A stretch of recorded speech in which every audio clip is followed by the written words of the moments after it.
So this week, our video blog is going to be a little bit different.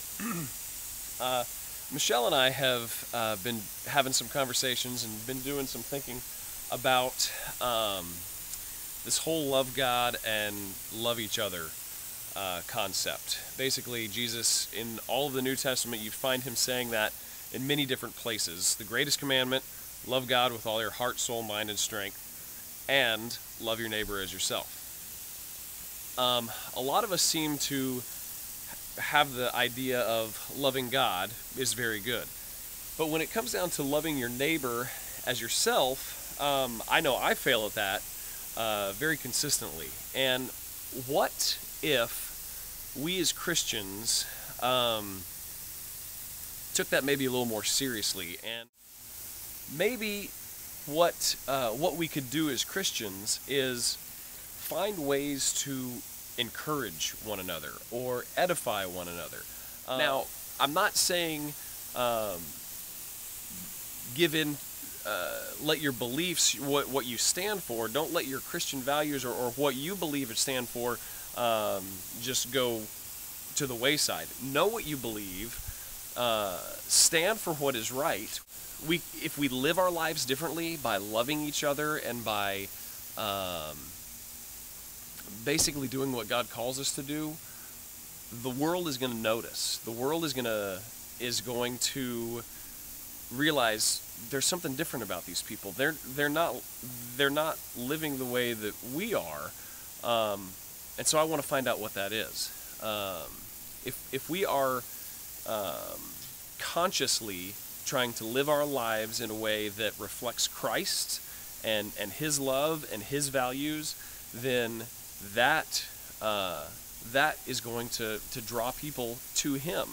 So here's kind of a real world example about loving each other.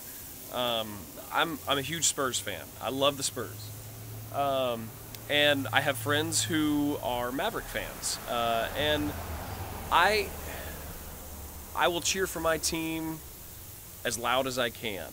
But I don't ever want to say boo Mavericks or I hate the Mavericks, because just because they're not my favorite team doesn't mean that they're bad or that people who like them are bad. Just because you like a different kind of music than I do or than someone else doesn't mean that they're wrong or bad. If you just like what you like and you do what you do and you do it well and you do it with all that you can and to the glory of God, then that's what God calls us to do. He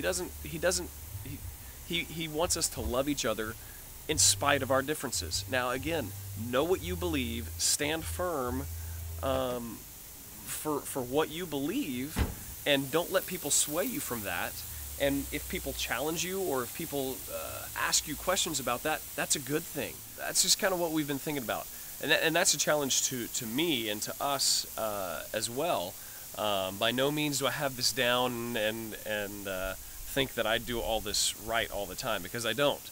But this is a conversation that Michelle and I have been having, and just thought we would share some of our thoughts, and would love to hear some of yours. So, let us know what you think. Love God, love each other. It's simple, but it's not easy. By the way, I'm watering my lawn, if you're wondering why I'm outside.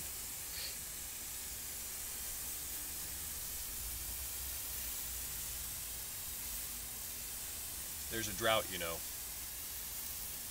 water restrictions. Na na na na na na na na na na na na na. Nice. Thanks. Or one of these. Oh my Lord, we're gonna get wet. That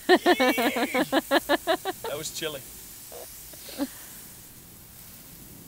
Thanks for your thoughts. Thanks. Next week we'll be lighter.